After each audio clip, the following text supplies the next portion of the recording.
Hi hello ನಮಸ್ತೆ. ನಾನು ನಿಮ್ಮ Akash sir mental ability class ತೆಗೆದುಕೊಳ್ತಾ ಇದ್ದೀನಿ. ಅದರಲ್ಲಿ ಇವತ್ತಿನ ವಿಷಯ ಆದಂತಹ ಗಣಿತದ ಕ್ರಿಯೆಗಳನ್ನು ಇವತ್ತು ನಾನು ತೆಗೆದುಕೊಳ್ತಾ ಇದ್ದೀನಿ. ಈ ಹಿಂದೆ ಮಾಡಿರುವಂಥ ಎಲ್ಲ ವಿಡಿಯೋಗಳಿಗೆ ನಿಮ್ಮ ಒಂದು ಪ್ರೋತ್ಸಾಹ ಸಹಕಾರ ಹಾಗೆ ನಿಮ್ಮ ವ್ಯೂಸ್ ಇರ್ಬೋದು, ನಿಮ್ಮ ಲೈಕ್ಸ್ ಇರ್ಬೋದು, ಚೆನ್ನಾಗಿ ಕಮೆಂಟ್ಗಳನ್ನು ಕೂಡ ಮಾಡ್ತಾಯಿದ್ದೀರಾ. ಇದೇ ರೀತಿಯಾಗಿ ನಮ್ಮನ್ನು ಪ್ರೋತ್ಸಾಹಿಸಿ ಅಂತ ನಾನು ಕೇಳ್ತಾ ಇದ್ದೀನಿ. ಅದೇ ರೀತಿಯಾಗಿ ಈ ಪ್ರೊಫೆಷ್ನಲ್ ಕೋಚಿಂಗ್ ಸೆಂಟರ್ ಕೋಚರಿ ಇದು ಉಚಿತವಾಗಿ ನಮ್ಮ ಎಲ್ಲ ವಿದ್ಯಾರ್ಥಿಗಳಿಗೆ ಉಚಿತವಾಗಿ ನಾವು ಇಲ್ಲಿ ಒಂದು ವೆಕೇಷನನ್ನು ತೊಗೋತಾ ಇದ್ದೀವಿ. ದಯವಿಟ್ಟು ಎಲ್ಲ ವಿದ್ಯಾರ್ಥಿಗಳು ಬಂದು ನಮಗೆ ಸಹಕರಿಸಬೇಕು ಮತ್ತು ಹಾಗೆ ನಿಮ್ಮ ಒಂದು ಫ್ಯೂಚರನ್ನು, ನಿಮ್ಮ ಒಂದು ಕರಿಯರನ್ನು ಡೆವಲಪ್ಮೆಂಟ್ ಮಾಡ್ಕೊಳ್ಳಿ. ಹಾಗೆ ಒಂದು ಜಾಬನ್ನು, ನಿಮ್ಮ ಒಂದು ಕನಸಾಗಿರುವಂತಹ ಗೌರ್ಮೆಂಟ್ ಜಾಬ್, ಸೆಂಟ್ರಲ್ ಗೌರ್ಮೆಂಟ್ ಜಾಬನ್ನು ನೀವು ಪಡೆದುಕೊಳ್ಳಿ ಅಂತ ಹೇಳ್ತಾ ಇದ್ದೀನಿ. ಅದರ ಜೊತೆಗೆ SSC JD ಫೆಬ್ರವರಿಯಲ್ಲಿ ಎಕ್ಸಾಮ್ ಇರೋದರಿಂದ ಈ ಒಂದು ಕ್ಲಾಸಸ್ಗಳನ್ನು ನಿಮಗೋಸ್ಕರ ಅಂತ ನಾನು ಮಾಡ್ತಾಯಿದ್ದೀನಿ. ಹಾಗಾಗಿ ಎಲ್ಲ ವಿದ್ಯಾರ್ಥಿಗಳು ತಪ್ಪದೇ ವಿಡಿಯೋಗಳನ್ನು ಫಾಲೋ ಮಾಡಿ, ಶೇರ್ ಮಾಡಿ, ನಿಮ್ಮ ಫ್ರೆಂಡ್ಸ್ಗಳು ಕೂಡ ಏನು ಮಾಡಿ, ಅವ್ರಿಗೂ ಕೂಡ ಅನುಕೂಲ ಆಗೋ ಉದ್ದೇಶಕ್ಕೋಸ್ಕರ ಏನು ಮಾಡಿ, ಅವರು ಕೂಡ ಒಂದು ವಿಡಿಯೋಗಳನ್ನ ನೋಡ್ಕೊಂಡು ಎಕ್ಸಾಮ್ಗೆ ಅವ್ರಿಗೂ ಅನುಕೂಲ ಆಗೋ ಉದ್ದೇಶಕ್ಕೋಸ್ಕರ ಏನು ಮಾಡಿ, ಅವರು ಕೂಡ ಹೆಲ್ಪ್ ಮಾಡಿ, ನೀವು ಕೂಡ ಇದರ ಉಪಯೋಗ ಪಡ್ಕೋಬೇಕಂತ ನಾನಿಲ್ಲಿ ಕೇಳ್ಕೊಳ್ತಾ ಇದ್ದೀನಿ. ರೈಟ್. ಹಾಗಾದರೆ ಗಣಿತದ ಸಮೀಕರಣ ಅಂತಂದರೆ ಏನು? ಗಣಿತ ಅಂದ್ಕೂಡಲೇ ನಮಗೆಲ್ಲ ಏನಾಗುತ್ತಪ್ಪ ಅಂತಂದರೆ ಮೊದಲು ಬರೋದೇನಂತಂದರೆ ಡಿಫಿಕಲ್ಟಿ ಅಂತ ಬಂದಾಗ ನಮಗೇನು ಅನಿಸುತ್ತೆ, ಅದು ಭಾಳಷ್ಟು ಟಫ್ ಇದೆಯಪ್ಪ, ನನ್ನ ಕೈಲಿ ಆಗೋದಿಲ್ಲ. ರೈಟ್. ಹಾಗೆ ನಾವು ತಿಳ್ಕೊಂಡ್ಬಿಡ್ತೀವಿ.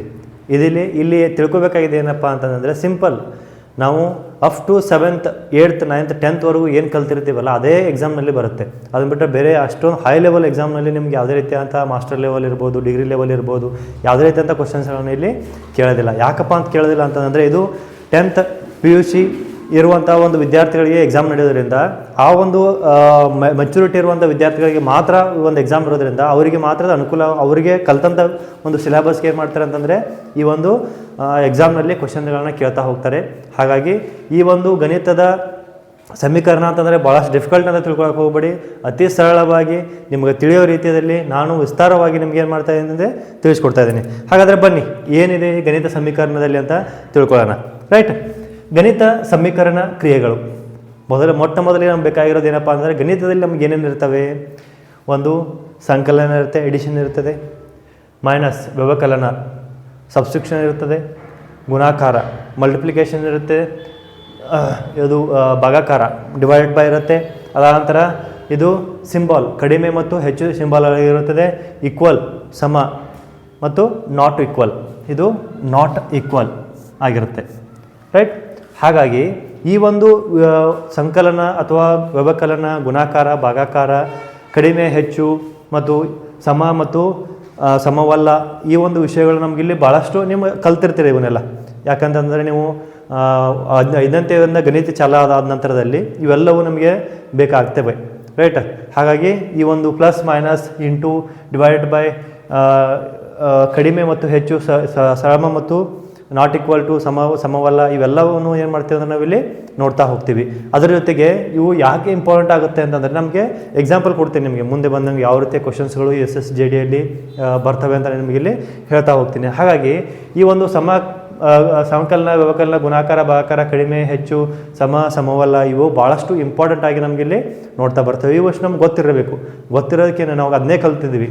ಅಪ್ ಟು 10th ನಾವು ಇನ್ನು ಕಲ್ತಿದ್ದೇ ನಮಗಿಲ್ಲಿ ಬರ್ತದೆ. ಹಾಗಾಗಿ ನಮಗಿಲ್ಲಿ ಇದು ಒಂದು ವ್ಯವಸ್ಥೆಯನ್ನು ನಾವು ತೋರಿಸ್ಕೊಟ್ರೆ ನಮಗಿಲ್ಲಿ ಯಾವ ರೀತಿಯಾಗಿ ಬಿಡಿಸ್ಬೇಕು, ಇದನ್ನು ಗಣಿತವನ್ನು ನೀವು ಯಾವ ರೀತಿಯಾಗಿ ಸಾಲ್ವ್ ಮಾಡಬೇಕು, ಯಾವ ರೀತಿಯಾಗಿ ಒಂದು ಮೆಥಡ್ ಇರ್ತದೆ. ರೈಟ್.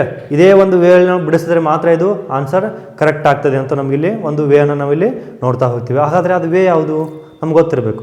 ರೈಟ್. ನಾವು ಆ ವೇ ಯಾವುದಪ್ಪ ಅಂತಂದರೆ ಇಲ್ಲಿ ಬಾಡ್ಮಾಸ್ ಸಮಯ ನಿಯಮ ಅಂತೇಳಿ ನಾವಿಲ್ಲಿ ನೋಡ್ತೀವಿ. ಬಾಡ್ಮಾಸ್ ನಿಯಮ ಅಂತ ಹೇಳ್ತೀವಿ. ಅದಕ್ಕೊಂದು ನಿಯಮ ಅಂತ ಮಾಡಿದ್ದಾರೆ. ರೈಟ್. ಇದನ್ನು ಇದೇ ರೀತಿಯಾಗಿ ಬಿಡಿಸ್ಬೇಕು, ಇದೇ ರೀತಿಯಾಗಿ ನಾವು ಇದನ್ನು ಸಾಲ್ವ್ ಮಾಡಬೇಕು, ಇದೇ ರೀತಿಯಾಗಿ ನಾವೇನು ಮಾಡಬೇಕು, ಇದನ್ನು ಕ್ವಶನನ್ನು ಆನ್ಸರ್ನ ಹುಡುಕ್ತಾ ಹೋಗಬೇಕು ಅಂತ ಏನು ಮಾಡಿದ್ದಾರೆ, ನಮಗಿಲ್ಲಿ ಒಂದು ನಿಯಮವನ್ನು ಕೊಟ್ಟಿದ್ದಾರೆ. ಆ ನಿಯಮನ ನಾವಿಲ್ಲಿ ಫಾಲೋ ಮಾಡಲೇಬೇಕಾಗ್ತದೆ. ರೈಟ್. ಯಾಕೆ ಫಾಲೋ ಮಾಡಲೇಬೇಕಾಗ್ತದಪ್ಪ ಅಂತಂದರೆ, ಈ ನಿಯಮ ಇಲ್ಲದೆ ನಮ್ಗೆ ಯಾವುದೇ ರೀತಿಯಂಥ ಒಂದು ಆನ್ಸರ್ನ ಬಿಡಿಸೋಕೆ ಹೋದರೆ ಏನಾಗುತ್ತೆ, ಅದು ತಪ್ಪಾಗಿಬಿಡುತ್ತದೆ. ರೈಟ್. ಹಾಗಾಗಿ ಆ ನಿಯಮವನ್ನು ನಾವಿಲ್ಲಿ ಬಿಡಿಸಲೇಬೇಕು. ಆ ನಿಯಮಕ್ಕೆ ತಕ್ಕಂಗೆ ಏನು ಮಾಡಬೇಕು, ನಾವಿಲ್ಲಿ ಆನ್ಸರನ್ನು ಅದೇ ನಿಯಮ ಪ್ರಕಾರವಾಗಿ ನಾವು ಮಾಡಬೇಕು, ಬಿಡಿಸ್ತಾ ಹೋಗಬೇಕು. ಹಾಗಾದರೆ ಆ ನಿಯಮ ಏನು? ಬಾಡ್ಮಾಸ್ ಅಂದರೆ ಏನು? ರೈಟ್. ಬಾಡ್ ಮಾಸ್ ಅಂದರೆ ಸಿಂಪಲ್, ಅದು ಇಂಗ್ಲೀಷ್ನಲ್ಲಿ ಇಂಗ್ಲೀಷ್ ಮೀಡಿಯಂ ಸ್ಟೂಡೆಂಟ್ಸ್ಗೆ ಭಾಳ ಚೆನ್ನಾಗಿ ಅರ್ಥ ಆಗುತ್ತೆ. ರೈಟ್. ನಮ್ಮ ಕನ್ನಡದಲ್ಲಿ ಅದು ಅಷ್ಟೊಂದು ಬಳಕೆಯಲ್ಲಿಲ್ಲ, ಹಾಗಾಗಿ ನಾವೇನು ಮಾಡ್ತೀವಿ ಅಂತ ಅದನ್ನು ಇಂಗ್ಲೀಷ್ನಲ್ಲೇ ಹೇಳ್ತಾ ಹೋಗೋಣ. ರೈಟ್. ಹಾಗಾದರೆ ಬಾಡ್ ಮಾಸ್ ಅಂತಂದರೆ ಏನು? ಅದನ್ನ ಏನು ಮಾಡ್ತೀವಿ ಅಂತಂದರೆ 1 by 1 ಅಂದರೆ ಒಂದು ಅಕ್ಷರವನ್ನು ಬೇರೆ ರೀತಿಯಾಗಿ ಮತ್ತೊಂದು ಅಕ್ಷರನ ಮತ್ತು ಬೇರೆ ರೀತಿಯಾಗಿ ಏನು ಮಾಡ್ತೀವಿ ನಾವಿಲ್ಲಿ ಬೇರೆ ಬೇರೆ ರೀತಿಯಾಗಿ ಬರಿತಾ ಹೋಗ್ತೀವಿ. ಹಾಗಾದರೆ ಏನು? ಬಿ ಬಾಡ್ ಮಾಸ್, BODMAS ಬಾಡ್ ಮಾಸ್. ರೈಟ್. ಬಿ ಅಂದರೆ ಏನು? ಬ್ರಕೆಟ್ ಇರುತ್ತೆ. ರೈಟ್. ಬ್ರಕೆಟ್ನಲ್ಲಿ ಮೊದಲೇ ಬಿಡಿಸ್ಬೇಕಾದ್ರೆ ಯಾವುದು ಬ್ರಕೆಟ್ನಲ್ಲಿ ಇರುತ್ತೆ ಅದನ್ನು ಮೊದಲೇ ಬಿಡಿಸ್ಬೇಕು. ಬ್ರಕೆಟ್ ಅಂದರೆ ಗೊತ್ತಾಗುತ್ತಲ್ಲ, ಈ ರೀತಿ ಇದೆ ನೋಡಿ. ಈ ಬ್ರಕೆಟ್ನಲ್ಲಿ ಕೊಟ್ಟಂತಹ plus or minus, for example 1 - 2 ಅಂತ ಕೊಟ್ಟಿದ್ರೆ ಇಲ್ಲಿ ಇಂಟು 3 × 5 - 8 + 1 ಅಂತ ಕೊಟ್ಟಿದ್ರೆ ಮೊದಲು ನಾವು ಬಿಡಿಸ್ಬೇಕಾಗಿರೋದು ಯಾವುದನ್ನು? ಬ್ರಕೆಟ್ನಲ್ಲಿ ಇರುವಂಥದ್ದನ್ನು ಬಿಡಿಸಿ ಅದಾದ ನಂತರದಲ್ಲಿ ಮುಂದೆ ಹೋಗಬೇಕು. ರೈಟ್. ಬ್ರಕೆಟ್ನಲ್ಲಿ ಮೊದಲು ನಾವು ಬಿಡಿಸ್ಕೋಬೇಕು. ಫಸ್ಟ್ ಬಿ ಬರೋದ್ರಿಂದ ನಾವು ಬ್ರಕೆಟ್ ಅಂತ ಯೂಸ್ ಮಾಡ್ತೀವಿ. ಬ್ರಕೆಟ್ ಅಂತ ನಾವಿಲ್ಲಿ ನೋಡ್ತಾ ಹೋಗೋಣ. ಆಫ್ ಅಂದರೆ ಹೇಗೆ? ಫಾರ್ ಎಕ್ಸಾಂಪಲ್ ಇಲ್ಲಿ ಬ್ರಕೆಟನ್ನು ನೀವು ಏನು ಮಾಡ್ತೀರಿ? ಬಿಡಿಸ್ತೀರಿ. ಬ್ರಕೆಟ್ನಲ್ಲಿ ಏನು ಬರುತ್ತೆ? 1 ಬರುತ್ತೆ. 2 - 1 - 1 ಬರುತ್ತೆ. ರೈಟ್. 1 - 2 - 1 ಬರುತ್ತೆ ನಮಗಿಲ್ಲಿ. ರೈಟ್. ಹಾಗಾದರೆ ನಮಗಿಲ್ಲಿ ನೆಕ್ಸ್ಟ್ 3 × 5 - 8 + 1 ಈ ರೀತಿಯಾಗಿ ಕೊಟ್ಟಿರ್ತಾರೆ. ಹಾಗಾದರೆ ನಮಗಿಲ್ಲಿ ಬರೋದೇನು? ಏನು ಕೊಟ್ಟಿರ್ತಾರೆ? ಹಾಗಾದರೆ ಇಲ್ಲಿ ಆಫ್ ಅಂತ ಬಂದಾಗ ಬ್ರಕೆಟ್ ಒಳಗಡೆ ಒಂದೇ ಅಕ್ಷರ ಇದ್ದು ನೆಕ್ಸ್ಟ್ ಬರುವಂಥ ಯಾವುದೇ ಅಕ್ಷರಕ್ಕೆ ಯಾವುದೇ ಒಂದು ಸಂಖ್ಯೆಗೆ ನಾವೇನು ಮಾಡಬೇಕಿಲ್ಲಿ? ಗುಣಾಕಾರ ಮಾಡಬೇಕು. ಆಫ್ ಅಂತ ಹೇಳ್ತೀವಿ ನಾವು ಅದನ್ನು. ರೈಟ್. ಹಾಗಾಗಿ ಅದನ್ನು ಆಫ್ ಆಗಿರುವಂತಹ ಒಂದು ವಿಷಯವನ್ನು ಏನು ಮಾಡ್ತೀವಿ ನಾವಿಲ್ಲಿ? ಗುಣಾಕಾರ ರೀತಿಯಲ್ಲಿ ಬಿಡಿಸ್ತಾ ಹೋಗ್ತೀವಿ. ರೈಟ್. ನೆಕ್ಸ್ಟ್ ಬರೋದು ಯಾವುದಪ್ಪ ಅಂತಂದ್ರೆ ಡಿವಿಷನ್, ಭಾಗಾಕಾರ ಮಾಡಬೇಕು. ರೈಟ್. ಭಾಗಾಕಾರ ಮಾಡಬೇಕು ಅಂತಂದರೆ ಡಿವಿಷನ್ ಇದು ಕೊಟ್ಟಿರ್ತಾರೆ. ಇಲ್ಲಿ ಬ್ರಕೆಟನ್ನು ಕೊಟ್ಟು ಆಫನ್ನು ಕೊಟ್ಟಿರ್ತಾರೆ. 3 / 8 + 1 - 8. ರೈಟ್. ಈ ರೀತಿಯಾಗಿ ಕೊಟ್ಟಿರ್ತಾರೆ. ಫಸ್ಟ್ ನೀವೇನು ಮಾಡ್ತೀರಿ? ಬ್ರಕೆಟನ್ನು ತಗೋತೀರಿ. ಅದಾದ ನಂತರದಲ್ಲಿ ಆಫನ್ನು ಬಿಡಿಸ್ಕೋತೀರಿ. ಅದಾದ ನಂತರದಲ್ಲಿ ಬರೋದು ಯಾವುದು? Divided by. ರೈಟ್. ಈ ರೀತಿಯಾದಂಥ ಒಂದು ವ್ಯವಸ್ಥೆ ಏನು ಮಾಡ್ತೀವಿ ನಾವಿಲ್ಲಿ ನೋಡ್ತಾ ಹೋಗ್ತೀವಿ. ಅದಾದ ನಂತರದಲ್ಲಿ ಬರೋದು ಯಾವುದಪ್ಪ ಅಂತಂದರೆ ಮಲ್ಟಿಪ್ಲಿಕೇಶನ್, ಗುಣಾಕಾರ. ಮಲ್ಟಿಪ್ಲಿಕೇಶನ್ ಬರೋದೇನು? ಗುಣಾಕಾರ ಅಂತ ಬರ್ತದೆ. ಯಾವ ರೀತಿಯ ಗುಣಾಕಾರ? ಆಫ್ ಆದಮೇಲೆ ಬ್ರಕೆಟ್ ಆದಮೇಲೆ ಆಫ್ ಬರುತ್ತೆ, ಆಫ್ನ ತಗೋಬೇಕಾಗ್ತದೆ. ಅದಾದ ನಂತರ ಡಿವೈಡೆಡ್ ಬೈ ತಗೋಬೇಕಾಗ್ತದೆ. ಅದಾದ ನಂತರದಲ್ಲಿ ಗುಣಾಕಾರ ಮಲ್ಟಿಪ್ಲಿಕೇಶನ್ ಮಾಡ್ಕೋಬೇಕಾಗ್ತದೆ. ರೈಟ್. ಇವು 3 ಪ್ರೊಸೆಸ್ ಮುಗಿದ ನಂತರದಲ್ಲಿ ಬರೋದು ಯಾವುದಪ್ಪ ಅಂತ ನಮಗಿಲ್ಲಿ ಗುಣಾಕಾರವನ್ನು ಮಾಡ್ಕೋಬೇಕು. ಅದಾದ ನಂತರದಲ್ಲಿ ಎಡಿಷನ್, ಸಬ್ಸ್ಟ್ರಕ್ಷನ್ ಅಥವಾ ಸಂಕಲನ ಮತ್ತು ವ್ಯವಕಲನ. ರೈಟ್. ಇವೆಲ್ಲ ಒಂದು ವ್ಯವಸ್ಥಿತವಾದಂಥ ಒಂದು ನಿಯಮವನ್ನು ಏನು ಮಾಡಬೇಕಾಗ್ತದೆ ನಾವಿಲ್ಲಿ ಫಾಲೋ ಮಾಡಲೇಬೇಕಾಗ್ತದೆ. ಹಾಗಾಗಿ ಈ ಒಂದು ಗಣಿತದ ಕ್ರಿಯೆಗಳನ್ನು ಬಿಡಿಸ್ಬೇಕಂತಂದರೆ ನಮಗಿಲ್ಲಿ ಈ ಚಿಹ್ನೆಗಳ ಅರಿವಿರಬೇಕು. ಅದರ ಜೊತೆಗೆ ಅದನ್ನು ಬಿಡಿಸುವಂಥ ಒಂದು ನಿಯಮದ ಬಗ್ಗೆ ನಮಗಿಲ್ಲಿ ಗುರುತಿರಬೇಕು, ತಿಳ್ಕೊಂಡಿರಬೇಕು. ಹಾಗಾಗಿ ಈ ಒಂದು 2 ವಿಷಯಗಳನ್ನು ನೀವು ಯಾವಾಗಲೂ ಕೂಡ ಯಾವುದೇ ಕಾಂಪಿಟೇಟಿವ್ ಎಕ್ಸಾಮ್ ಬರೆಯೋದಿರ್ಬೋದು, ನೀವು ಇವೆರಡು ವಿಷಯಗಳನ್ನು ಮಾತ್ರ ಯಾವಾಗಲೂ ಕೂಡ ತಲೆಯಲ್ಲಿ ಇಟ್ಕೊಳ್ಳೇಬೇಕಾಗ್ತದೆ. ಅದರೊಳಗೂ ಎಸ್ಪೆಷಲಿ ಈ ಗಣಿತದ ಕ್ರಿಯೆಗಳು ಅಂತ ಬಂದಾಗ ಈ ಒಂದು ಫಾರ್ಮ್ಯಾಟನ್ನು ನೀವು ಯಾವಾಗಲೂ ಕೂಡ ಈ ಒಂದು ನಿಯಮನ ಯಾವಾಗಲೂ ಕೂಡ ಏನು ಮಾಡಬೇಕಾಗ್ತದೆ? ಫಾಲೋ ಮಾಡಲೇಬೇಕಾಗ್ತದೆ. ಹಾಗಾಗಿ ಈ ಬಾಡ್ ಮಾಸ್ ನಿಯಮವನ್ನು ನೀವು ಎಲ್ಲೇ ಇದ್ರೂ ಕೂಡ ಬರೆದಿಟ್ಕೊಳ್ಳಿ. ಇದು ನಿಮ್ಗೆ ಎಲ್ಲಿ ಹೋದರೂ ಕೂಡ ಯಾವುದೇ ಎಕ್ಸಾಮಲ್ಲೂ ಕೂಡ ನಿಮ್ಗೆ ಏನಾಗುತ್ತೆ? ಇದು ಹೆಲ್ಪ್ಫುಲ್ ಆಗುತ್ತೆ. ಅದ್ರ ಜೊತೆಗೆ ಈ ಒಂದು symbols plus minus into divided by addition ಕಡಿಮೆ ಮತ್ತು ಹೆಚ್ಚು, ಸಮ ಮತ್ತು ಸಮವಲ್ಲ, ಇವೆಲ್ಲ ವಿಷಯಗಳನ್ನ ಏನು ಮಾಡ್ಬೇಕು? ನೀವು ಎಲ್ಲ ಸಂಖ್ಯೆಗಳನ್ನು ಕೂಡ ಎಲ್ಲ ಒಂದು ಸಿಂಬಾಲ್ಗಳನ್ನು ನಿಮಗೆ ಇಲ್ಲಿ ಗೊತ್ತಿರಲೇಬೇಕು, ತಿಳಿದುಕೊಂಡಿರಲೇಬೇಕು ಆಗುತ್ತೆ. ನಿಮಗೆ ನೋಡ್ತಾ ಹೋಗ್ತೀವಿ. ರೈಟ್. ಹಾಗಾದರೆ ಈ ಬಾಡ್ ಮಾಸ್ ನಿಯಮವನ್ನು ಯಾವ ರೀತಿಯಾಗಿ ಬಿಡಿಸ್ಬೇಕು, ಯಾವ ರೀತಿಯಾಗಿ ನಮಗಿದು ಸಾಲ್ವ್ ಆಗ್ತದೆ ಅನ್ನೋದನ್ನು ಏನು ಮಾಡ್ತೀನಿ ಅಂತಂದರೆ ಒಂದು ಎಕ್ಸಾಂಪಲನ್ನು ನಿಮಗೆ ನಾನು ಇಲ್ಲಿ ಕೊಟ್ಟಿದ್ದೀನಿ. ಆ ಎಕ್ಸಾಂಪಲನ್ನು ಬಿಡಿಸಿದ ನಂತರದಲ್ಲಿ ಮತ್ತೆ ಅದೇ ರೀತಿಯಾದಂಥ ಒಂದು ಹಲವಾರು ಎಕ್ಸಾಂಪಲ್ಗಳನ್ನು ಏನು ಮಾಡ್ತೀನಿ ನಿಮಗಿಲ್ಲಿ ತಿಳಿಸ್ತಾ ಹೋಗ್ತೀನಿ. ಮೊದಲನೇ ಒಂದು ಎಕ್ಸಾಂಪಲನ್ನು ಮೊದಲನೇ ಒಂದು ಉದಾಹರಣೆ ಏನು ಮಾಡೋಣ ನಾವು ಇಲ್ಲಿ ಬಿಡಿಸ್ತಾ ಹೋಗೋಣ. ರೈಟ್. ಹಾಗಾದರೆ ಏನಿದೆ ಈ ಮೊದಲನೇ ಎಕ್ಸಾಂಪಲಲ್ಲಿ? ಯಾವ ರೀತಿಯಾದಂಥ ಒಂದು ಎಕ್ಸಾಂಪಲನ್ನು ಅವರು ಕೊಟ್ಟಿದ್ದಾರೆ? ರೈಟ್.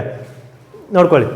ಕೊಟ್ಟಿರುವ ಸಮೀಕರಣವನ್ನು ಸರಿ ಮಾಡಲು ಯಾವ 2 ಸಂಖ್ಯೆಗಳನ್ನು ಪರಸ್ಪರ ಅದಲು ಬದಲು ಮಾಡಬೇಕು? ಕೊಟ್ಟಂತಹ ಒಂದು ನಮ್ಗೆ ಏನು ಕೊಟ್ಟಿದ್ದಾರೆ? ಇಲ್ಲಿ ಕೊಟ್ಟಂಥ ಒಂದು ಸಮೀಕರಣ ಅಂತ ಕೊಟ್ಟಿದ್ದಾರೆ. ಈ ಕೊಟ್ಟಂಥ ಸಮೀಕರಣದಲ್ಲಿ ಯಾವ ಒಂದು ಅಕ್ಷರಗಳನ್ನು 2 ಅಕ್ಷರಗಳನ್ನು ನಾವಿಲ್ಲಿ ಅದಲು ಬದಲು ಮಾಡಬೇಕು. ರೈಟ್. ಏನು ಮಾಡಬೇಕು? ಇನ್ನೊಂದು ಮತ್ತೊಂದು ಸಲ ಓದ್ತೀನಿ. ಕೊಟ್ಟಿರುವ ಸಮೀಕರಣವನ್ನು ಸರಿ ಮಾಡಲು ಯಾವ ಎರಡು ಸಂಖ್ಯೆಗಳನ್ನು ಪರಸ್ಪರ ಅದಲು ಬದಲು ಮಾಡಬೇಕು ಅಂತ ಕ್ವಶನ್ ಕೊಟ್ಟಿದ್ದಾರೆ. ಆ ಕ್ವಶನಲ್ಲಿ ಯಾವ ಕೊಟ್ಟಂಥ ಒಂದು ಒಂದು ಸಮೀಕರಣ ಇದೆಯಪ್ಪ ಅಂತಂದರೆ 8 ಗುಣಾಕಾರ 9 ಭಾಗಾಕಾರ 4 ಮತ್ತು ಸಂಕಲನ 5 ವ್ಯವಕಲನ 3 = 2. ನಮಗಿಲ್ಲಿ ಇಲ್ಲಿಂದ ಅಪ್ ಟು 3ವರೆಗೂ ಬಂದ ನಂತರದಲ್ಲಿ ಬಿಡಿಸಿದ ನಂತರದಲ್ಲಿ ನಮ್ಗೆ ಆನ್ಸರ್ ಏನು ಬರಬೇಕು? 2 ಬರಬೇಕು. ಆನ್ಸರ್ 2 ಬರಬೇಕು. 2 ಬರಲಿಲ್ಲ ಅಂತಂದರೆ ಅದು ರಾಂಗ್ ಆಗಿರ್ತದೆ. ರೈಟ್. ಹಾಗಾದರೆ ಯಾವ ರೀತಿ ಅಂದ್ರೆ ಅದಲು ಬದಲನ್ನು ನಾವಿಲ್ಲಿ ಮಾಡಬೇಕಾಗ್ತದೆ? 8 9 4 5 3 ಯಾವ ರೀತಿಯಾದಂಥ ಒಂದು ಸಂಖ್ಯೆಗಳನ್ನ ಏನು ಮಾಡಬೇಕು? ಇಲ್ಲಿ ಅದಲು ಬದಲು ಮಾಡಬೇಕು. ಹಾಗಾದರೆ ನಾವು ಮೊದಲನೇ ಒಂದು ಕ್ರಿಯೆ ನಮಗೀಗ ನೆನಪಿರಲೇಬೇಕು. ನಮಗಿಲ್ಲಿ ಯಾವಾಗಲೂ ಕೂಡ 4 ಆಪ್ಷನ್ ಕೊಟ್ಟಿರ್ತಾರೆ. ಏನು ಕೊಟ್ಟಿರ್ತಾರೆ? 4 ಆಪ್ಷನ್ಗಳನ್ನ ಕೊಟ್ಟಿರ್ತಾರೆ. ಈ 4 ಆಪ್ಷನ್ಗಳಲ್ಲಿ ನಾವು ಏನು ಮಾಡಬೇಕಂತಂದರೆ ಮೊದಲು ನೋಡ್ಕೋಬೇಕು ಏನೇನು ಕೊಟ್ಟಿದ್ದಾರೆ ನಮಗಿಲ್ಲಿ. 3 9 2 5 9 2 8 4 ಇಲ್ಲಿ ಬಂದಂಥ ಎಲ್ಲ ಸಂಖ್ಯೆಗಳನ್ನ ಏನು ಮಾಡಿದ್ದಾರೆ ಇಲ್ಲಿ ಅವರು ಕೊಟ್ಟಿದ್ದಾರೆ. ಹಾಗಾದರೆ ನಮಗಿಲ್ಲಿ ಆನ್ಸರ್ 2 ಬರಬೇಕಂದ್ರೆ ನಾವು ಯಾವುದೇ 2 ಸಂಖ್ಯೆಗಳನ್ನು ಏನು ಮಾಡಬೇಕು? ಅದಲ್ಲೂ ಬದಲು ಮಾಡಬೇಕು ಅನ್ನೋದು ನಮಗಿಲ್ಲಿ ಭಾಳಷ್ಟು ಇಂಪಾರ್ಟೆಂಟ್ ಆಗ್ತದೆ. ಹಾಗಾಗಿ ನಾನು ಏನು ಮಾಡ್ತೀನಿ ಅಂತಂದರೆ 3 9 2 5 9 2 8 4 ಏನು ಮಾಡ್ತೀನಿ ಇಲ್ಲಿ ಮೊದಲು ಬಿಡಿಸಿ ಅದನ್ನು ಯಾವ ರೀತಿಯಾದಂತಹ ಒಂದು ಆನ್ಸರ್ ಬರುತ್ತೆ ಅಂತ ನಾವಿಲ್ಲಿ ನೋಡ್ತಾ ಹೋಗೋಣ. ರೈಟ್. ಹಾಗಾದರೆ ಮೊದಲನೇ ಆಪ್ಷನ್ ಏನಿದೆ ನಮಗಿಲ್ಲಿ 3 and 9. ಹಾಗಾದರೆ 3 and 9 ಅಂತಂದರೆ ಕೊಟ್ಟಂತಹ 3 ಮತ್ತು 9 ಇಲ್ಲಿ ಅದಲು ಬದಲು ಮಾಡಬೇಕು. ರೈಟ್. ಯಾಕೆ ನಿಮ್ಗೆ ಎಕ್ಸಾಂಪಲ್ ನೋಡಲಿ ಕೊಟ್ಟಂಥ ಇಲ್ಲಿ ಆಪ್ಷನ್ಗಳನ್ನ ನೋಡಿ ಅಂತ ಹೇಳ್ತೇನೆ ಅಂತಂದರೆ ಇಲ್ಲಿ 8 ಬದಲಿ ಮಾಡಬೇಕು, 9 ಬದಲಿ ಮಾಡಬೇಕು, 4 ಬದಲಿ ಮಾಡಬೇಕು, 5 ಬದಲಿ ಮಾಡಬೇಕು, 3 ಬದಲಿ ಮಾಡಬೇಕು, ನಮ್ಗೆ ಗೊತ್ತಾಗಲ್ಲ. ರೈಟ್. ನಾವೇನು ಮಾಡ್ತೀವಿ? 1 2 3 4 5 ಸಂಖ್ಯೆಗಳು ನಮ್ಗೆ ಇಲ್ಲಿ ಕೊಟ್ಟಿದ್ದಾರೆ. ರೈಟ್. ಹಾಗಾಗಿ ಏನು ಮಾಡ್ತೀವಿ ಅಂತಂದ್ರೆ ನಾವಿಲ್ಲಿ ಮೊದಲು 8 9 ಬದಲಿ ಮಾಡಿ ನೋಡ್ತೀವಿ. ಅದಾದರೆ 9 4 ಬದಲಿ ಮಾಡಿ ನೋಡ್ತೀವಿ. ಇಲ್ಲ ಅಂತಂದರೆ 8 4 ಬದಲಿ ಮಾಡಿ ನೋಡ್ತೀವಿ. ಅದು ಲಾಂಗ್ ಪ್ರೊಸೆಸ್ ಆಗುತ್ತೆ. It's take a long period of solution ಮಾಡಬೇಕಾದ್ರೆ ನಮಗೆ ಇಲ್ಲಿ ಭಾಳ ಟೈಮ್ ತಗೋತದೆ. ರೈಟ್. ಹಾಗಾಗಿ ಏನು ಮಾಡ್ಬೇಕು? ನಾವಿಲ್ಲಿ ಕೊಟ್ಟಂಥ ಆಪ್ಷನ್ಗಳಲ್ಲಿ ನಾವೇನು ಮಾಡಬೇಕು? ಅದನ್ನು ಅದಲ್ಲಿ ಬದಲಿ ಮಾಡಬೇಕು. ರೈಟ್. ಹಾಗಾಗಿ ಮೊದಲನೇ ಆಪ್ಷನ್ ಏನಿದೆ ನಮಗಿಲ್ಲಿ A 3 and 9. 8 into 3 divided by 4 plus 5 minus 9 equal to 2. ನಾನಿಲ್ಲಿ ಮೊದಲನೇ ಆಪ್ಷನನ್ನು ಏನು ಮಾಡಿದ್ದೀನಿ? ಆ ಒಂದು 2 ಅಕ್ಷರಗಳನ್ನ 2 ಸಂಖ್ಯೆಗಳನ್ನ ಏನು ಮಾಡಿದ್ದೀನಿ ಅಂತಂದರೆ ನಾನಿಲ್ಲಿ ಅದಲ್ಲೂ ಬದಲು ಮಾಡಿದ್ದೀನಿ. ಫಾರ್ ಎಕ್ಸಾಂಪಲ್ ನೋಡಿ, ಇಲ್ಲಿ 9 ಇದೆ, ನಾನು ಅಲ್ಲಿ 3 ಬರ್ಕೊಂಡಿದ್ದೀನಿ. ಇಲ್ಲಿ 3 ಇದೆ, ನಾನು ಅಲ್ಲಿ 9 ಬರ್ಕೊಂಡಿದ್ದೀನಿ. ರೈಟ್. ಹಾಗಾಗಿ ನಾವು ಏನು ಮಾಡ್ತೀವಿ ಅಂತಂದರೆ ಮೊದಲನೇ ಆಪ್ಷನ್ಗಳನ್ನು ಇಲ್ಲಿ ಬಿಡಿಸ್ತಾ ಹೋಗೋಣ. ರೈಟ್. ಹಾಗಾದರೆ ನಮಗಿನ ಇಲ್ಲಿ ಬಾಡ್ ಮಾರ್ಕ್ಸ್ ಏನು ಹೇಳ್ತಾ ಇದೆ? ಬಾಡ್ ಮಾರ್ಕ್ ಪ್ರಕಾರ ನಮಗಿನ ಇಲ್ಲಿ ಬ್ರಕೆಟ್ ಇಲ್ಲ ಅಂತಂದರೆ ಆಫ್ ಬರೋದೇ ಇಲ್ಲ. ಅದಾದ ನಂತರ ಇದು ಬರೋದು ಅದು ಡಿವೈಡೆಡ್ ಬೈ ಅಂದರೆ ಯಾವ್ದು ಬರುತ್ತೆ? ಮೊದಲು 3 divided by 4 ಬರುತ್ತಾ? 3 divided by 4 ಬರುತ್ತೆ. ಹಾಗಾದರೆ 8 into 3 divided by 4 ಅಂದರೆ ಏನು ಬರುತ್ತೆ? ಇಲ್ಲಿ ಒಂದು ಸಿಂಪಲ್ ಆಗಿರುವಂಥ ಮೆಥಡ್ ನಿಮಗೆ ಹೇಳ್ತಾ ಹೋಗ್ತೀನಿ. ಯಾವ ರೀತಿಯಾಗಿ ಸಿಂಪಲ್ ಆಗಿರೋ ಮೆಥಡಪ್ಪ ಅಂತಂದರೆ ನಮಗಿಲ್ಲಿ ದೊಡ್ಡ ಸಂಖ್ಯೆ ಇದೆ, ಸಣ್ಣ ಸಂಖ್ಯೆ ಇದೆ, ಸಣ್ಣ ಸಂಖ್ಯೆ ಇದೆ, ದೊಡ್ಡ ಸಂಖ್ಯೆ ಇದೆ. ಸಣ್ಣ ಸಂಖ್ಯೆಯಲ್ಲಿ ದೊಡ್ಡ ಸಂಖ್ಯೆನ ಡಿವೈಡ್ ಬೈ ಮಾಡಿದ್ರೆ 0 ಪಾಯಿಂಟ್ ಒಳಗಡೆ ಬರುತ್ತೆ. ರೈಟ್. ಹಾಗಾಗಿ ನಾವೇನು ಮಾಡ್ತೀವಿ ಅಂತಂದರೆ ಇಲ್ಲಿ ಅದನ್ನು ಡಿವೈಡ್ ಬೈ ಮಾಡಬೇಕಾದ್ರೆ ನಮ್ಗೆ ಇಲ್ಲಿ ಬರೋದು ಯಾವುದಪ್ಪ ಅಂತಂದರೆ 3 divided by 4 ಅಂತ ಬಂದಾಗ ನಮಗಿಲ್ಲಿ 0.75 ಬರುತ್ತೆ. 0.75 ಬರುತ್ತೆ. ರೈಟ್. ಕ್ಯಾಲ್ಕುಲೇಷನ್ ಮಾಡಿ ನೋಡಿ, ನಿಮ್ಮ ಹತ್ರ ಕ್ಯಾಲ್ಕುಲೇಟರ್ ಇದ್ದಿದ್ರೆ ಅದು 0.75 ಬರುತ್ತೆ. ಅದಾದ ನಂತರದಲ್ಲಿ ಪ್ಲಸ್ 5 ಆ್ಯಸ್ ಇಟ್ ಇಸ್ ಬರ್ಕೋತೀನಿ. 9 = 2. ಹಾಗಂತೇಳಿ ಎಕ್ಸಾಮ್ನಲ್ಲಿ ಕ್ಯಾಲ್ಕುಲೇಟರ್ನ ಅಲೌ ಮಾಡಲ್ಲ, ನೆನಪಿರಬೇಕು. ನೀವು ಅದನ್ನು ಮೈಂಡ್ಸೆಟ್ಟನ್ನು ರೆಡಿ ಮಾಡಬೇಕು. ಅದನ್ನು ಹೇಳ್ತೀನಿ ನಿಮಗೆ ಯಾವ ರೀತಿ ಡಿವೈಡ್ ಮಾಡ್ಕೊಂಡು ಎಷ್ಟು ಸಂಖ್ಯೆಗಳಲ್ಲಿ ಬರ್ತವೆ ಅಂತೇಳಿ. ಯಾವುದನ್ನು ಡಿವೈಡೆಡ್ ಮಾಡಿದಾಗ ಕಡಿಮೆ ಇದನ್ನು ಹೆಚ್ಚಿಗೆ ಡಿವೈಡ್ ಮಾಡಿದಾಗ ಎಷ್ಟು ಬರುತ್ತೆ ಅನ್ನೋದನ್ನು ನಿಮ್ಗೆ ಇಲ್ಲಿ ಹೇಳ್ತಾ ಹೋಗ್ತೀನಿ. ರೈಟ್. ಅದಕ್ಕಿಂತ ಮೊದಲು ಬಿಡಿಸೋಣ, ಆನಂತರ ನಿಮ್ಗೆ ಅದನ್ನು ತಿಳಿಸ್ಕೊಡ್ತೀನಿ. ರೈಟ್. ಹಾಗಾದರೆ ಇದನ್ನು ಒಂದು ಸ್ಟೆಪ್ ಆಯ್ತು ನಮಗೆ. ಇವಾಗ ಯಾವುದಾಯ್ತು ಸ್ಟೆಪ್ಪು? ಡಿವೈಡೆಡ್ ಬೈ ಮೊದಲ ಸ್ಟೆಪ್ ಆಯಿತು, ಭಾಗಾಕಾರ. ಇವೆರಡೂ ಇಲ್ಲ, ಬ್ರಕೆಟ್ ಇಲ್ಲ ಅಂತಂದರೆ ಆಫ್ ಕೂಡ ಬರೋದಿಲ್ಲ. ಹಾಗಾಗಿ ಡಿವಿಷನ್, ಭಾಗಾಕಾರ. ಅದಾದ ನಂತರದಲ್ಲಿ ಮಲ್ಟಿಪ್ಲಿಕೇಶನ್, ಗುಣಾಕಾರ ಬರುತ್ತದೆ. ಏನು ಗುಣಾಕಾರ ಎಲ್ಲಿದೆ ಇಲ್ಲಿ? 8 into 0.75. ಹಾಗಾದರೆ ಎಷ್ಟು ಬರುತ್ತೆ? 8 ಇಂಟು 0.75 ಎಷ್ಟು ಬರುತ್ತೆ? 6 ಬರುತ್ತೆ. 6 plus 5 minus 9 is equal to 2. ಅದಾದ ನಂತರದಲ್ಲಿ ನಾವೇನು ಮಾಡಬೇಕು? ಮಲ್ಟಿಪ್ಲಿಕೇಶನ್ ಆಯಿತಾ? ಅದಾದ ನಂತರದಲ್ಲಿ ಎಡಿಷನ್ ಕೂಡಿಸ್ಬೇಕು.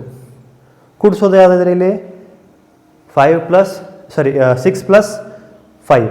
ಹಾಗಾದರೆ ಎಷ್ಟು ಬರುತ್ತೆ? 11 ಮೈನಸ್ 9 ಈಸ್ ಈಕ್ವಲ್ ಟು 2. 11ರಲ್ಲಿ 9 ಕಳೆದ್ರೆ ಎಷ್ಟು ಬರುತ್ತೆ? 2 ಬರುತ್ತೆ. ಹಾಗಾದರೆ ನಮಗಿಲ್ಲಿ ಸಮೀಕರಣ ಕರೆಕ್ಟ್ ಆಯಿತಾ? ಕೊಟ್ಟಂಥ ಒಂದು ಎ ಆಪ್ಷನ್ ನಮಗಿಲ್ಲಿ ಸರಿಯಾದಂಥ ಒಂದು ಆನ್ಸರ್ ನಮಗಿಲ್ಲಿ ಸಿಕ್ಬಿಡ್ತದೆ. ರೈಟ್. ಅದೇ ರೀತಿಯಾಗಿ 2 5 ಇಟ್ಕೊಂಡ್ರೆ ಸ್ವಲ್ಪ ಡಿಫ್ರೆನ್ಸ್ ಆಗುತ್ತೆ. ಅದಾದ ನಂತರದಲ್ಲಿ 9 2 ಚೇಂಜ್ ಮಾಡಿದರೆ ಬೇರೆ ಆಗುತ್ತೆ. 2 ಅಂತೆ ಬಂದೇ ಬರೋದಿಲ್ಲ. ಯಾಕೆ ಬರೋದಿಲ್ಲಪ್ಪ ಅಂತಂದರೆ ಅದನ್ನು ಅದೇ ಆನ್ಸರ್ ಇರೋದ್ರಿಂದ ಅದನ್ನು ತೆಗೆದುಕೊಳ್ಳೋದೇ ಇಲ್ಲ. ಇದು ಕೂಡ ಆಪ್ಷನ್ ಹೋಗ್ಬಿಡುತ್ತೆ. ನಮಗಿರೋದು ಎರಡೇ ಇಲ್ಲಿ ಆಪ್ಷನ್ ಯಾವುದು? 3 and 9 and 8 and 4 ಇವೆರಡನ್ನ ಮಾತ್ರ ನಾವು ಚೇಂಜ್ ಮಾಡಬೇಕಾಗ್ತದೆ. ಯಾಕೆ ಹೇಳಿ? ನಮಗಿಲ್ಲಿ ಇಷ್ಟೆಲ್ಲ ಸಮೀಕರಣ ಬಿಡಿಸಿದ ನಂತರದಲ್ಲಿ ನಮ್ಗೆ ಆನ್ಸರ್ ಸಿಗಬೇಕಾಗಿರೋದೇನು? 2 ಚೇಂಜ್ ಮಾಡಿದರೆ ಅದು ರಾಂಗ್ ಆಗಿಬಿಡ್ತದೆ. ಹಾಗಾಗಿ ನಾವೇನು ಮಾಡಬೇಕು? 2 ಬರುವಂತಹ ಆಪ್ಷನ್ಗಳನ್ನ ಏನು ಮಾಡಬೇಕು? ಕ್ಯಾನ್ಸಲ್ ಮಾಡಿ ಉಳಿದಂತಹ 2 ಆಪ್ಷನ್ಗಳನ್ನ ಏನು ಮಾಡಬೇಕು? ಮೇಲೆ ನಾವಿಲ್ಲಿ ಪ್ರಭಾವವನ್ನು ನೋಡ್ಕೊಂಡು ಅದನ್ನು ಇಟ್ಕೊಂಡು ಏನು ಮಾಡಬೇಕಾಗ್ತದೆ? ಸಾಲ್ವ್ ಮಾಡಬೇಕಾಗ್ತದೆ. ರೈಟ್. ಇದು ನಿಮಗೆ ಅರ್ಥ ಆಯಿತು ಅಂತ ಅಂದ್ಕೊಂಡಿದ್ದೀನಿ. ರೈಟ್. ಓಕೆ. ಹಿಂದಿನ ಎಕ್ಸಾಂಪಲ್ನಲ್ಲಿ ಹೇಳಿದಾಗೆ ಡಿವೈಡೆಡ್ ಬೈನ ಹುಡ್ಕೋತಾ ಹೋಗೋಣ. ಯಾಕಪ್ಪ ಅಂತಂದರೆ ಡಿವೈಡೆಡ್ ಬೈ ನಮಗಿಲ್ಲಿ ಗೊತ್ತಿರಬೇಕು. 1 ಡಿವೈಡೆಡ್ ಬೈ 2 ಏನಾಗುತ್ತೆ? 0.5 ಇರುತ್ತೆ. 2 ಡಿವೈಡೆಡ್ ಬೈ 3 0.667 ಇರುತ್ತೆ. 3 divide by 4 0.75. 4 divide by 5 1.8. 5 divide by 6 0.833.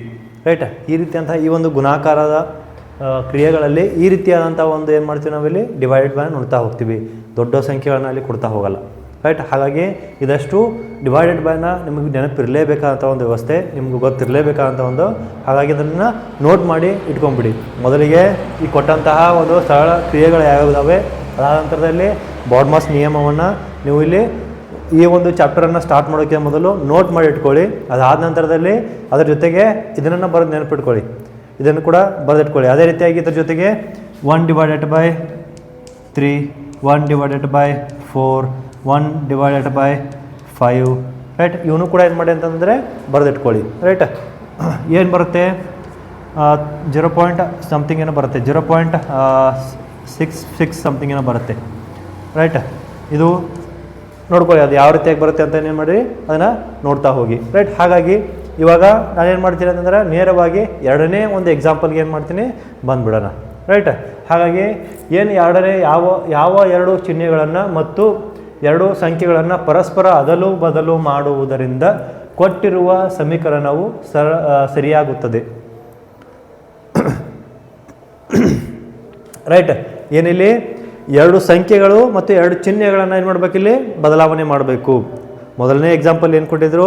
2 ಸಂಖ್ಯೆಗಳನ್ನು ಮಾತ್ರ ಬದಲಾವಣೆ ಮಾಡೋದಕ್ಕೆ ಹೇಳಿದರು. ಇವಾಗ 2 ಚಿಹ್ನೆ ಮತ್ತು 2 ಸಂಖ್ಯೆಗಳನ್ನು ಕೂಡ ಏನು ಮಾಡ್ಬೇಕು ನಾವಿಲ್ಲಿ ಬದಲಾವಣೆ ಮಾಡಿ ಏನು ಮಾಡಬೇಕಂತಂದರೆ ಇದಕ್ಕೆ ಆನ್ಸರ್ 1 ಬರುವ ರೀತಿಯಾಗಿ ಏನು ಮಾಡಬೇಕು ನಾವಿಲ್ಲಿ ಆನ್ಸರನ್ನು ಕ್ಯಾಲ್ಕುಲೇಷನ್ ಮಾಡಬೇಕಾಗ್ತದೆ. ರೈಟ್. ಹಾಗಾದರೆ ಏನಿಲ್ಲಿ ಸಮೀಕರಣ ಏನು ಕೊಟ್ಟಿದ್ದಾರೆ? 8 divided by 4 into 6 plus 3 minus 9 is equal to 1. ನಮಗಿಲ್ಲಿ ಸಮೀಕರಣ ಅಂತ ಏನು ಮಾಡ್ತೀವಿ ಇಲ್ಲಿ ನೋಡ್ತೀವಿ. ಆ ಸಮೀಕರಣಕ್ಕೆ 4 ಎಕ್ಸಾಂಪಲ್ಗಳನ್ನ ಕೊಟ್ಟಿದ್ದಾರೆ. 4 ಎಕ್ಸಾಂಪಲ್ಗಳಲ್ಲಿ ನಾವು ಏನು ಮಾಡ್ತೀವಿ ಅಂತಂದರೆ ಇಂಟು ಫಸ್ಟ್ ಎಕ್ಸಾಂಪಲ್ ಇದೆ ಇಂಟು ಮತ್ತು divided by 8 and 9. B plus and minus 6 divided 6 and 9. C option C plus and into 4 and 6. D into and plus 4 and 9. ಈ ರೀತಿಯಾದಂಥ 4 ನಮಗೇನು ಮಾಡಿದ್ದಾರೆ ಅಂತಂದರೆ ಇಲ್ಲಿ ಆಪ್ಷನ್ಸ್ಗಳನ್ನು ಕೊಟ್ಟು ನಮಗೆ ಈ ಒಂದು ಸಮೀಕರಣವನ್ನು ಬಿಡಿಸೋದಕ್ಕೆ ಏನು ಮಾಡಿದ್ದಾರೆ ಹೇಳಿದ್ದಾರೆ. ಹಾಗಾದರೆ ನಾವು ಯಾವ ರೀತಿಯಾಗಿ ಈ ಸಮೀಕರಣವನ್ನು ಬಿಡಿಸಬೇಕು? ಬಾಡ್ಮಾಸ್ ನಿಯಮಗಳ ಪ್ರಕಾರ ನಾವು ಏನು ಮಾಡಬೇಕಾಗ್ತದೆ? ಈ ಒಂದು ಸಮೀಕರಣವನ್ನು ಬಿಡಿಸ್ತಾ ಹೋಗಬೇಕಾಗ್ತದೆ. ರೈಟ್. ಅದಕ್ಕಿಂತ ಮೊದಲು ಏನು ಮಾಡಬೇಕು ನಾವಿಲ್ಲಿ 2 ಚಿಹ್ನೆಗಳನ್ನು ಮತ್ತು 2 ಸಂಖ್ಯೆಗಳನ್ನ ಏನು ಮಾಡ್ಬೇಕು ನಾವಿಲ್ಲಿ ಬದಲಾವಣೆ ಮಾಡಬೇಕಾಗ್ತದೆ. ರೈಟ್. ಹಾಗಾದರೆ ಏನಿಲ್ಲಿ 2 ಚಿಹ್ನೆಗಳು ಯಾವ್ಯಾವು? ನಾವು ಮತ್ತೆ ಏನು ಮಾಡೋಣಪ್ಪ ಅಂತಂದರೆ ಇಲ್ಲಿ ಕೊಟ್ಟಂತಹ ಆಪ್ಷನ್ಗಳನ್ನು ತೆಗೆದುಕೊಂಡು ಇಲ್ಲಿ ಕೊಟ್ಟಂತಹ ಆಪ್ಷನ್ಗಳನ್ನು ತೆಗೆದುಕೊಂಡು ಏನು ಮಾಡೋಣ ಅಂತಂದರೆ ನಾವಿಲ್ಲಿ ನೋಡ್ತಾ ಹೋಗೋಣ. ರೈಟ್. 8 ಆಪ್ಷನ್ ಎ ಏನಿದೆ ಬರ್ಕೊಳ್ಳೋಣ. ಮೊದಲು ಆಪ್ಷನ್ ಇಂಟು ಡಿವೈಡೆಡ್ ಬೈನ ಬದಲಾವಣೆ ಮಾಡಿದ ನಂತರದಲ್ಲಿ ಏನು ಬರುತ್ತದೆ? ರೈಟ್. 8 ಜಾಗಕ್ಕೆ 8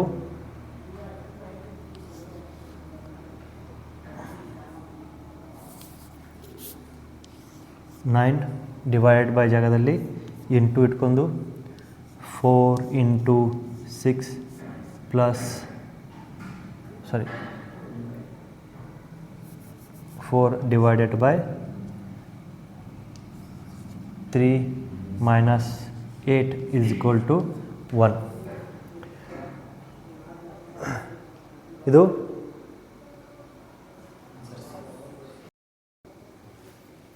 okay. 9 into 4 divided by 6 plus 3 minus 8 is equal to 1. ಹಾಗಾದರೆ ನಮ್ಗೆ ಇಲ್ಲೇನು ಬರುತ್ತದೆ? 9 ಇಂಟು ಯಾಕಪ್ಪ ಅಂತಂದರೆ ನಮ್ಗೆ ಇಲ್ಲಿ ಬಾಡ್ ಮಾಸ್ ಪ್ರಕಾರ ಬಿಡಿಸ್ಬೇಕಾಗ್ತದೆ. ಡಿವೈಡೆಡ್ ಬೈ ಮೊದಲು, ಅದಾದ ನಂತರದಲ್ಲಿ ಏನಾಗ್ತದೆ ಇಲ್ಲಿ 4 divided by 6 ಅಂದರೆ ಎಷ್ಟು ಬರುತ್ತೆ? 0.667. ಯಾಕೆ 667 ಬರುತ್ತೆ ಅಂದರೆ ಇದು ಏನು ಬರುತ್ತಪ್ಪ ಅಂದರೆ 0.66666 ಬರುತ್ತೆ. ಹಾಗಾಗಿ ನಾವೇನು ಮಾಡ್ತೀವಿ, 5ಕ್ಕಿಂತ ಜಾಸ್ತಿ ಬಂದರೆ 5ಕ್ಕಿಂತ ಜಾಸ್ತಿದಾಗ ಏನು ಮಾಡ್ತೀವಿ, ನೆಕ್ಸ್ಟ್ ಒಂದು ಕೌಂಟನ್ನು ಏನು ಮಾಡ್ತೀವಿ, ಎಡಿಷನ್ ಮಾಡ್ತಾ ಹೋಗ್ತೀವಿ. ಹಾಗಾಗಿ 0.667 ಅಂತ ಬರ್ತದೆ ಇಲ್ಲಿ. ಅದಾದ ನಂತರದಲ್ಲಿ 3 minus 8 is equal to 1. Right. ಹಾಗಾದರೆ ಈ ಒಂದು ಅಂಕಿಯನ್ನು ನಾವು ಯಾವ ರೀತಿಯಾಗಿ ಮತ್ತೆ ಒಂದು ಬಾಡ್ ಮಾಸ್ ಪ್ರಕಾರ ನಾವಿಲ್ಲಿ ಬಿಡಿಸ್ಬೇಕಾಗ್ತದೆ? 9 ಇಂಟು 0.667. ರೈಟ್. ಏನು ಬರ್ತದೆ ಇಲ್ಲಿ? Right. ಏನಿಲ್ಲಿ 9 into 0.667 plus 3 minus 8 is equal to 1. ಹಾಗಾದರೆ ನಮ್ಗೆ ಇಲ್ಲಿ ಏನು ಬರುತ್ತೆ? 9 ಇಂಟು 0.667 ಎಷ್ಟು ಬರುತ್ತೆ? 6 plus 3 minus 8 is equal to 1. ಹಾಗಾದರೆ 6 ಪ್ಲಸ್ 3 ಎಷ್ಟು ಬರುತ್ತೆ? 9 minus 8 is equal to 1. Right. 9ರಲ್ಲಿ 8ಅನ್ನು ಕಳೆದ್ರೆ 1 ನಮಗಿಲ್ಲಿ ಸಿಗ್ತದೆ. ಹಾಗಾದರೆ ನಮಗಿಲ್ಲಿ ಆನ್ಸರ್ ಯಾವುದಾಗುತ್ತೆ? Option A.